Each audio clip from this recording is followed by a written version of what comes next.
Bonjour Benoît Hamon. Bonjour Jean-Michel Apathy. Vous avez donc participé hier soir au premier débat de la Belle Alliance Populaire. Vous êtes senti comment? Comment vous avez trouvé de l'intérieur, si je puis dire, ce débat? Je ne suis pas très satisfait au sens où je pense que l'exercice est compliqué. Quand on est 7, c'est difficile d'aller au fond. Un certain nombre de questions qui méritaient d'être approfondies. Je pense par exemple que quand je défends le revenu universel d'existence et qu'il y a des arguments contre, ça valait le coup d'entendre les arguments contre jusqu'au bout et que je puisse dire en quoi, à mes yeux, il ne tenait pas debout et ça aurait mérité d'approfondir. Et au bout du compte, j'ai parfois le sentiment qu'on survole certaines questions, qu'on n'a absolument pas parlé d'écologie, par exemple, hier. Bon, on en parlera peut-être après-demain et la semaine prochaine. On n'a absolument pas parlé d'Europe. Ce qui, en lien avec les questions économiques, était quand même assez important. Qu'est-ce qu'on fait de notre dette? Est-ce qu'on la mutualise ou pas? Comment est-ce qu'on discute avec les Allemands? Donc, globalement, moi, je suis pas très... Un peu de frustration. Oui, de la frustration. Je pense que pour le spectateur, le téléspectateur, le citoyen, je pense que c'est un exercice assez peu éclairant. Et au bout du compte, surtout, ce qui m'embête un peu plus, c'est que je pense qu'il est assez peu séduisant. Voilà. Assez peu séduisant? Oui. De quel point de vue assez peu séduisant? Du point de vue de l'intérêt de la primaire. C'est-à-dire que quand on a un exercice qui est plutôt ennuyeux sur un moment comme celui-là, ça tient pas...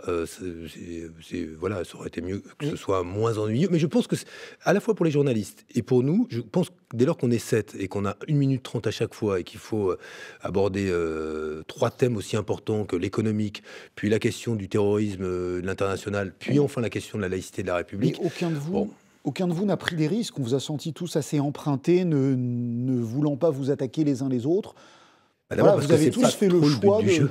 Pas beaucoup de débats entre vous, oui, c'est vrai. Pas de débat. Mais parce que soit on bascule dans le dénigrement très vite, et ça peut aller vite, hein, une phrase qui dérape un peu, mais du coup ça peut avoir de l'intérêt du point de vue pour médiatique, pour le spectacle. Ouais. Bon, honnêtement, d'abord moi j'ai pas de raison de me fâcher avec qui que ce soit en particulier.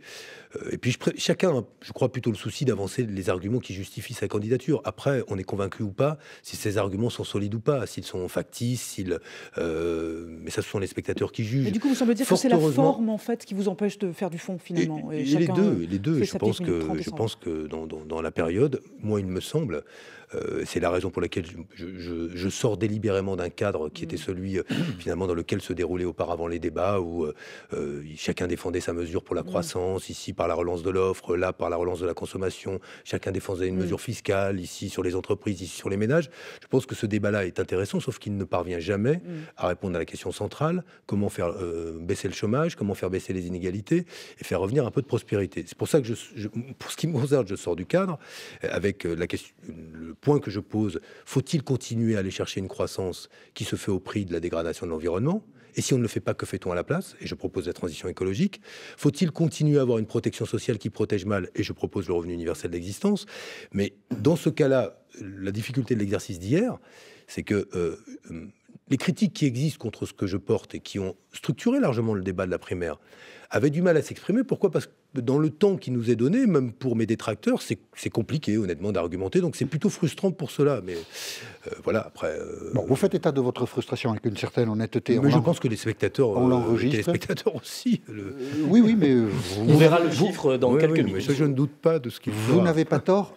Pour mémoire, parce qu'on l'oublie vite, en novembre, le premier débat des Républicains avait aussi, c'était le sentiment un peu général, suscité un certain ennui. Et puis après, les choses se mettent en route. On verra s'il en sera de même pour vous. Malgré tout, votre programme a été l'objet de quelques critiques. On écoute Vincent Payon. Je ne crois pas, et je suis très inquiet du débat, que la gauche pourra gagner et battre la droite si elle arrive en disant plus de croissance, plus d'emplois, 400 milliards de plus d'impôts, et je vais taxer les robots. Ce que indique Vincent Payon, que d'autres peuvent ressentir, c'est la version un peu pessimiste de votre projet, Benoît Hamon. Oui, bon, ça c'est un peu la vieille politique quand même, qui consiste à expliquer qu'on va faire du déficit, qu'on renonce à lutter contre le chômage. Bon, c'est pas pessimiste. Je prends acte, hier, le Conseil d'orientation pour l'emploi, service placé auprès du Premier ministre, dit quoi? Que dans les quelques années qui viennent, 10% des emplois français sont menacés par l'automatisation et la robotisation. Un emploi sur deux va devoir évoluer, ce qui est très intéressant parce que ça veut dire qu'il va falloir investir dans la formation pour permettre aux hommes et aux femmes de s'adapter à ces évolutions-là. Ce que je dis, moi, c'est que c'est une opportunité incroyable, ce progrès technologique. Pourquoi ? Parce que cela veut dire que tout ce dont l'humanité a besoin nécessitera moins de travail humain. La question c'est, maîtrise-t-on cette transition ou laisse-t-on le partage du travail toujours s'opérer entre un chômage grandissant, des gens très heureux de travailler, qui ont les métiers les plus créatifs, qui font les lois travail pour tous les autres, et puis ceux qui, au milieu, sont parfois surmenés, travaillent trop et aimeraient travailler moins. Et ce que je veux simplement dire d'un mot là-dessus, c'est que cette transition, moi, je propose de la maîtriser par le revenu universel d'existence. Il suppose de repenser notre protection sociale et donc d'y ajouter un pilier. C'est effectivement quelque chose qui est, on dirait, systémique, mais je pense que c'est une perspective sérieuse.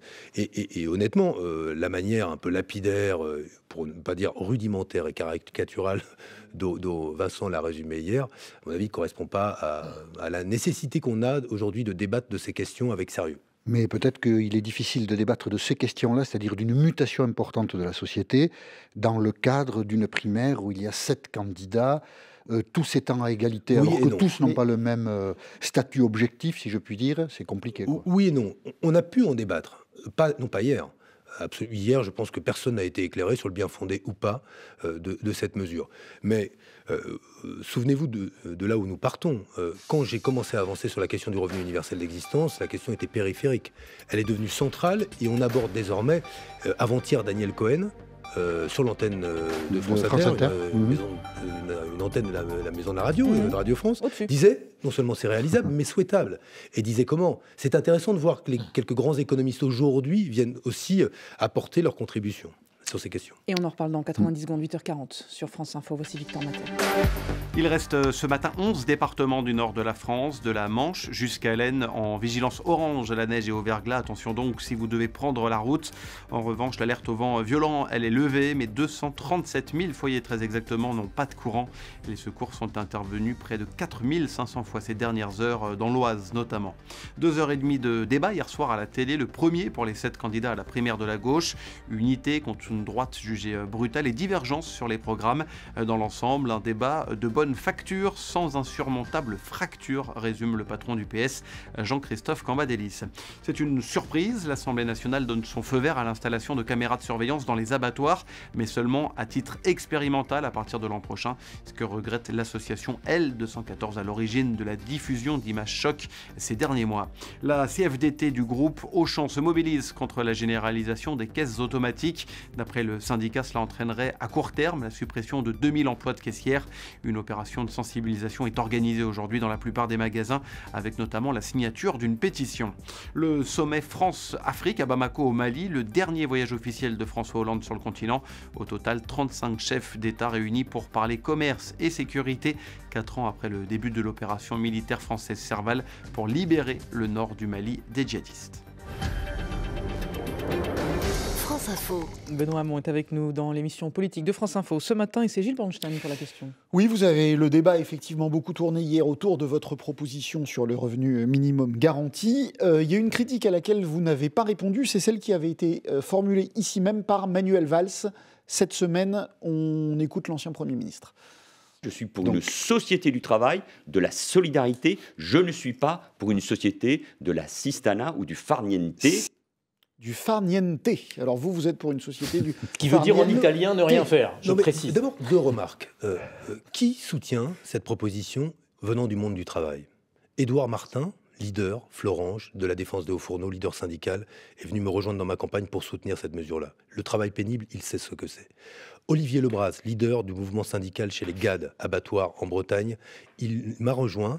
Il sait ce que c'est le travail pénible dans les abattoirs, dans l'agroalimentaire. Il croit au revenu universel d'existence. Je veux dire que beaucoup savent que le revenu universel d'existence comme un moyen pour donner aux salariés de réduire leur temps de travail revalorise au contraire le travail. Quand on disait, pour un certain nombre de salariés, qu'il y avait parfois plus d'avantages à vivre des minima sociaux que du travail. Première chose.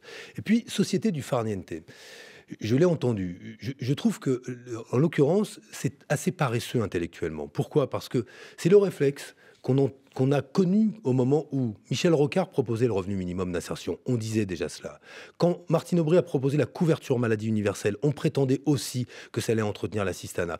Ça n'appartient pas trop, normalement, au vocabulaire ou au lexique de notre famille politique, dès lors que l'on pense à la réduction du temps de travail ou à permettre à des hommes et des femmes de se libérer d'un travail qui parfois épanouit, mais parfois n'épanouit pas, de leur donner ces instruments-là. Il me semble que c'est... Bon, voilà, c'est une remarque que je trouve assez peu recevable parce qu'elle est un peu caricaturale. L'idée qu'on puisse payer quelqu'un qui fait le choix de ne pas travailler heurte. Et vous avez du mal à lutter contre ce sentiment. Alors, regardons les expérimentations. D'abord, d'autres pays vont expérimenter. Nous-mêmes en France, en Gironde, nous allons expérimenter une première forme de revenu universel. Mais là où cela a été déjà expérimenté, dans la ville de Winnipeg, au Canada, que s'est-il passé ? 1% des hommes ont quitté leur travail, 3% des femmes ont quitté leur travail. C'est qu'une expérimentation et nous verrons ce que cela donnera. La raison pour laquelle j'y crois, moi, au revenu universel d'existence, c'est d'abord parce que je pense que c'est un besoin pour les nouvelles générations. C'est un besoin pour celles et ceux qui ont un travail pénible. Mais surtout, je veux le mettre en œuvre en plusieurs étapes. Et la première étape, qui nous donnera on va dire, une perception beaucoup plus exacte des effets du revenu universel, notamment sur la question des salaires, c'est de le mettre en œuvre pour les jeunes de 18 à 25 ans, à raison de quoi ? Parce qu'ils sont les premiers touchés par la transformation du travail et qu'ils connaissent un travail qui n'a plus rien à voir avec ce qu'on a connu. Beaucoup de contrats courts, le passage du salariat au travail indépendant, à l'auto-entrepreneuriat, besoin de se former beaucoup plus. Et c'est la raison pour laquelle, de 18 à 25 ans, je propose que l'on mette en œuvre le revenu universel d'existence. Nous verrons l'impact qu'il a sur l'économie. J'ajoute ce qu'on ne dit pas, c'est que dès lors que le revenu universel d'existence existe, notamment pour les jeunes, il libère des emplois. Les centaines de milliers d'emplois étudiants aujourd'hui occupés par des jeunes qui ont besoin de travailler pour se payer leurs études. Il fait quoi en plus ? Il permet de faire circuler de l'argent dans l'économie. Puisqu'avec cet argent, on consomme. Vous-même, vous avez dit hier soir, c'est pour le long terme, ça. Non, c'est pour le long terme. Pour les jeunes, vous l'avez dit hier soir. Pour les jeunes, c'est pour le court terme. Jeunes, oui, mais la première, oui, mais c'est une mesure d'importance. Parce que ce qu'il faut, quand je dis le long terme, c'est très curieux d'avoir entendu hier soir. On vous questionne sur le chômage et tout de suite le débat vient sur le revenu universel. C'est comme si vous faisiez l'aveu implicite tous les 7 que par rapport au chômage, vous n'avez aucune réponse. Non, Jean-Michel Apathy. D'abord, ça fait 30 ans que personne n'arrive à régler la question du chômage. Moi, ce que je pense, c'est que le chômage... En France. Oui, mais ailleurs, on le règle à coup de pauvreté. C'est-à-dire qu'en Allemagne, il y a moins de 6% de chômeurs, mais 17% de pauvres. En Allemagne, en Grande-Bretagne, les taux de chômage ne sont pas ceux que l'on connaît. Le but d'une société, c'est de faire que les gens travaillent... Non, mais que les gens travaillent, mais soient pauvres. Oui, mais je ne crois pas que quelqu'un qui travaille et qui est pauvre se sente très utile socialement et psychologiquement mieux qu'un chômeur. Objectivement, quand on est pauvre, on est pauvre. Et donc, la responsabilité de nos sociétés, c'est de penser les évolutions. Quand j'évoque la révolution numérique, j'évoquais tout à l'heure le rapport du Conseil d'orientation pour l'emploi, j'aurais pu évoquer celui de l'OCDE, j'aurais pu évoquer celui de l'Université d'Oxford. Que dit-on par rapport à cela ? Il me semble que la grande affaire des décennies à venir, c'est le partage du travail. Et ce sera le moyen d'atteindre probablement le plein emploi, à condition qu'on accepte demain que l'on partage le travail. Je sais que c'est difficile, mais il me semble que c'est la voie qu'il faut emprunter aujourd'hui. C'est un débat dont vous reparlerez probablement. Autre sujet. Vous avez accusé hier soir, pendant le débat de la loi El Khomri, d'avoir permis un plan de licenciement dans un journal, La Voix du Nord, où 176 emplois pourraient être supprimés. Affirmation mise en cause par la ministre elle-même dans 2 tweets que j'ai sous le nez. Non, Benoît Hamon, la loi travail n'est pas responsable du plan social de La Voix du Nord. Les plans de sauvegarde de compétitivité existe depuis 20 ans. Plus de 20 ans. Alors, pan sur le bec par la ministre. Oui, ça ne m'a pas échappé que les plans de sauvegarde de compétitivité existaient. Sauf que la loi El Khomri introduit un changement. Le PSE, à la Voix du Nord, à l'été 2016, avait été refusé par qui ? La direction du travail. Elle a été autorisée au motif que quoi ? Qu'aujourd'hui, le groupe auquel appartient la Voix du Nord présente une baisse de son chiffre d'affaires. Or, la loi El Khomri a introduit une nouveauté pour permettre le licenciement économique, même quand un groupe est bénéficiaire. Là, il y a un résultat net d'exploitation qui est positif pour la Voix du Nord. Et le permet quand un seul indicateur de difficulté économique est présenté, notamment la baisse du chiffre d'affaires. Donc, oui, la loi El Khomri facilite les conditions des licenciements.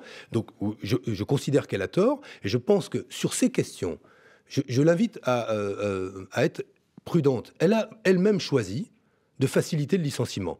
Si elle a choisi de faciliter le licenciement, c'était notamment pour aboutir, j'imagine, à ce type de plan de sauvegarde de l'emploi qui vise à préserver la compétitivité des entreprises. En tout cas, c'est comme ça que l'interprètent les chefs d'entreprise. Donc, elle a les conséquences de la loi qu'elle a voulu. Je voudrais être précis. Et donc, elle a les conséquences de la loi qu'elle a voulu. Il ne faut quand même pas aujourd'hui nous dire que cette loi n'a pas voulu faciliter le licenciement. Oui, il a facilité le licenciement. Je voudrais être précis, parce que moi, je ne connais pas le dossier, je le découvre dans la Voix du Nord. À l'été 2016, vous dites c'est la direction du travail qui a refusé. Oui. Et elle l'a accepté, là ? Elle est en voie d'homologation, je crois qu'il est accepté, ouais. En tout cas, il sera en voie d'homologation. Non, mais je ne peux pas dire à 100%, mais je crois qu'il est en voie d'homologation. Je ne sais pas. D'accord. Bon, on vérifiera tout ça. On vérifiera tout ça. Si la direction du travail l'a refusé en 2016, elle ne peut l'accepter aujourd'hui que parce que la loi a changé. Moi, je considère que... Donc la ministre ne le sait peut-être pas. Mais elle ne le sait peut-être pas. Ce qu'elle dit, c'est que les plans de sauvegarde de compétitivité existaient, oui. Les conditions du licenciement économique ont-elles été facilitées par la loi El Khomri ? Oui. Aujourd'hui, le fait de justifier d'une baisse de commande ou de chiffre d'affaires, d'une perte d'exploitation ou d'une dégradation de trésorerie peut justifier la mise en place d'un plan de sauvegarde de l'emploi. La réalité, c'est celle de la loi qu'elle a elle-même écrite. Très bien. Vous avez aussi évoqué pendant ce débat, non, je me mélange un peu, juste parce qu'on va s'arrêter dans une minute. Dans votre programme, il y a cette proposition de légalisation du cannabis qui fait aussi problème. On recevait l'autre jour Thierry Mandon à votre place, qui est membre du gouvernement, qui disait c'est vraiment pas la peine qu'un ministre de la Santé fasse autant de choses pour éviter les dégâts que peuvent provoquer ce type de drogue auprès de la jeunesse, pour entendre des candidats de mon parti proposer la légalisation du cannabis. Vous lui répondez quoi ? Écoutez, moi je pense que les addictions c'est grave, et qu'une politique par la prohibition qui a échoué, il faut s'interroger sur le sens qu'il y a à consacrer 550 millions d'euros à de la répression, là où il pourrait être consacré justement, je le dis à Thierry Mandon, à la prévention et à la lutte contre les addictions. C'est trop sérieux aujourd'hui pour laisser des jeunes continuer à se fournir dans de cannabis, sans pouvoir contrôler la qualité de ce qu'ils consomment, et dans des conditions où ils peuvent se mettre eux-mêmes en danger.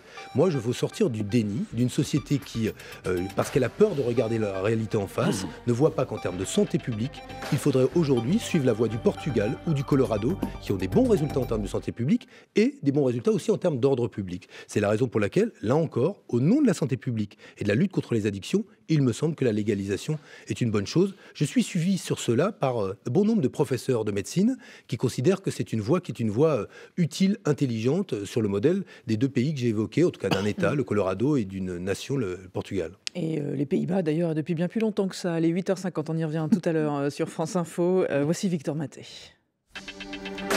237 000 foyers privés d'électricité dans le nord de la France à cause des vents violents. Les pompiers sont intervenus près de 4 500 fois ces dernières heures. Des chutes d'arbres, des routes coupées, des toitures envolées. Désormais, les rafales de vent ont cessé. La vigilance orange est levée, mais elle est en revanche maintenue dans 11 départements de la Manche jusqu'à l'Aisne à cause de la neige et du verglas dans de nombreux endroits. Pas de transport scolaire aujourd'hui. Les cours sont même parfois suspendus. Le premier débat télé de la primaire de la gauche hier soir, un round d'observation, analyse sur France Info du politologue Patrick Lafarge. Les 7 candidats, dont notre invité Benoît Hamon, ont évité l'affrontement, mais affirmé leur divergence, notamment quant au bilan de François Hollande. Première inculpation dans l'affaire Kardashian, le braquage de la star américaine de la télé-réalité en octobre à Paris. 4 personnes ont été mises en examen, 6 autres pourraient l'être dès aujourd'hui. Parmi elles, les membres du commando et le cerveau de l'opération. Il va effectuer sa toute première sortie dans l'espace. Le Français Thomas Pesquet va quitter la Station spatiale internationale pendant quelques heures aujourd'hui. Sa mission, installer de nouvelles batteries à l'extérieur de la station. Leur mission à eux est beaucoup plus terre à terre, battre le Japon après avoir écrasé le Brésil. Les Bleus jouent leur deuxième match au mondial de handball en France. C'est à Nantes à 17h45. France Info. Et la dernière partie de l'émission politique sur France Info avec Benoît Hamon. La question, c'est Gilles Bornstein. Oui, alors il y a eu un moment quand même un petit peu surprenant dans ce débat. C'est le moment où on a parlé des opérations homicides autorisées, décidées et donc divulguées par le président de la République. On vous écoute tous les uns et les autres. Au nom de la raison d'État, c'est une responsabilité extrêmement grave. Ce qui doit être fait, et ce qui doit être tenu secret, doit être tenu secret. Il y a peut-être parfois des responsabilités à prendre pour protéger ceux que l'on aime. Dans la nécessité de tout mettre en œuvre pour protéger nos concitoyens. Oui, c'est parfois nécessaire. Ma réponse est oui. S'il faut prendre ce genre de responsabilité, j'y suis prêt, bien entendu. Donc on s'est dit ce matin que tous autant que vous êtes socialistes, vous acceptez une espèce de brèche dans l'abolition de la peine de mort. Une exécution peut être décidée. Non, c'est absolument pas ce que moi j'ai dit. Hier soir, j'ai dit d'abord que ces questions-là relevaient il fallait être un peu plus sobre sur ces questions. En clair, ça veut dire quoi? Sobre. Oui, ça veut dire quoi? Ça veut dire que moi je considère que ce qui relève aujourd'hui des actions mises en œuvre par les services secrets, on peut le faire, mais il ne faut pas le dire. La doctrine française jusqu'à présent, c'était de ne pas tuer de ressortissants français. Et jusqu'ici, c'était la doctrine. Moi, je pense que la doctrine, c'est la doctrine et qu'il faut en rester là. Nous, on s'est dit autre chose. Nous, on s'est dit que les démocraties occidentales, la France en fait partie, s'enorgueillissent d'avoir aboli la peine de mort. Et là, nous sommes placés, c'est un débat difficile, c'est un débat complexe. Nous sommes placés avec les djihadistes et la montée du terrorisme devant la scène suivante. Un homme ou une femme, un élu, peut décider dans son bureau d'une peine de mort extrajudiciaire. Écoutez, Jean-Michel Apathy, et ça ne suscite aucun débat dans la société. Et nous avons été surpris de l'unanimisme hier soir autour de cette peine de mort extrajudiciaire. Non. Alors, vous vous trompez. D'abord parce que, là encore, en 12 secondes, parler de ces questions-là hier soir, on est dans un exercice impossible. Peine de mort extrajudiciaire, oui. Non, moi je n'y suis pas favorable. La réalité, c'est que nous avons quoi? Des Français qui sont sur un théâtre de guerre sur lequel la France... Les Français ou étrangers, peu importe, sont des êtres humains. Oui, mais Jean-Michel Apathy, je peux terminer. Bien sûr. Sur laquelle la France, elle, intervient notamment par des bombardements. Donc, quand elle bombarde, nos bombes ne distinguent pas ceux qui sont ou une carte d'identité française ou pas. La responsabilité qui est la nôtre est de tout faire pour que, si ces ressortissants français reviennent ou sont en capacité d'être interpellés, nous le fassions et que nous les jugions ici. Mais moi, je vous dis, je ne suis pas favorable à ce qu'il y ait une forme de peine de mort extrajudiciaire, c'est-à-dire que l'on décide qu'en dehors de tout cadre juridique, en dehors de tout tribunaux, on décide dans le silence de l'Élysée ou d'ailleurs d'une liste de personnes qu'il faudrait exécuter. Je pense aujourd'hui que... c'est ce qui se passe. C'est ce que vous avez semblé valider. C'est ce que le président de la République a dévoilé dans le livre de Gérard Larcher et Fabrice Lhomme. Il y a jusqu'ici un principe, la France ne tue pas ses ressortissants, je m'en tiens à cela. Mais donc est-ce que ça veut dire qu'il faut élargir le champ, par exemple? Pas le laisser dans les seules mains du président de la République, mais au moins élargir la décision? Il y a un certain nombre d'opérations qui sont des opérations où la France protège ses intérêts fondamentaux, qui peuvent supposer parfois de prendre des décisions qui consistent à demander une intervention du service action, la DGSE, de nos forces spéciales, là où on protège nos intérêts. Ces décisions, elles ne peuvent pas se prendre dans le cadre d'une commission parlementaire. Elles doivent être contrôlées a posteriori par le Parlement, mais au moment de les prendre, ça relève du président de la République. Et je pense qu'il faut que cela reste ainsi, et de son état-major, etc. Bon. Mais voilà, je vous ai dit ma position, pas de politique de peine de mort extrajudiciaire. C'est un débat complexe et la nature même de la menace que fait peser le terrorisme nous oblige peut-être à revisiter certains principes et ouvrir ce débat n'est évidemment pas soutenir d'une manière ou d'une autre les djihadistes. Jean-Luc Mélenchon fait peser sur vous, la gauche enfin, du moins le Parti socialiste, et son futur candidat, une menace qu'il décrit lui-même avec un peu d'humour de la manière suivante. On écoute Jean-Luc Mélenchon. Vous savez, il y a un petit air de panique, là, chez beaucoup. Hein? Le casse-noix se met bien en place. Hein? Pour qu'il y ait un casse-noix, il faut que ça serve des deux bords. Macron, Mélenchon. Macron, Mélenchon. Macron, Mélenchon. Et au milieu, ça fait de l'huile. C'est vous qui faites de l'huile. Alors vous faites partie des gens qui disent qu'il faut aller discuter avec Mélenchon, mais quand on l'écoute là, on se dit que la discussion va tourner court. Oui, puis à la fin, on aura Le Pen-Fillon. Ah, peut-être. Voilà. Mais quand vous écoutez Mélenchon, vous dites quoi là? mais voilà. Mais que moi, je ne me situe pas dans une trajectoire de court terme où ce qui me préoccupe, c'est le sort de ma candidature, et seulement le sort de ma candidature, et peut-être au passage le fait enfin de passer devant le Parti socialiste pour mai. Voilà. Ce qui m'intéresse... Oui, je comprends pas bien.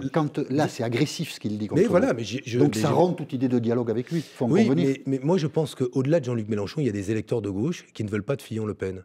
Et je pense qu'il y a des électeurs de gauche qui peuvent être intéressés par des idées de Jean-Luc Mélenchon, mais aussi être inquiets d'une stratégie qui est une stratégie qui se défie du rassemblement de la gauche. Je ne pense pas qu'aujourd'hui, vouloir vaincre le reste de la gauche doivent être l'objectif prioritaire des uns et des autres. Moi, ce que je veux, c'est qu'on puisse la faire gagner. Il me semble plus important de penser la transition écologique, les conditions dans lesquelles demain nous garderons une protection sociale et de voir comment, avec Jean-Luc Mélenchon, avec Yannick Jadot, avec tous ceux qui appartiennent à la gauche... Avec Emmanuel Macron.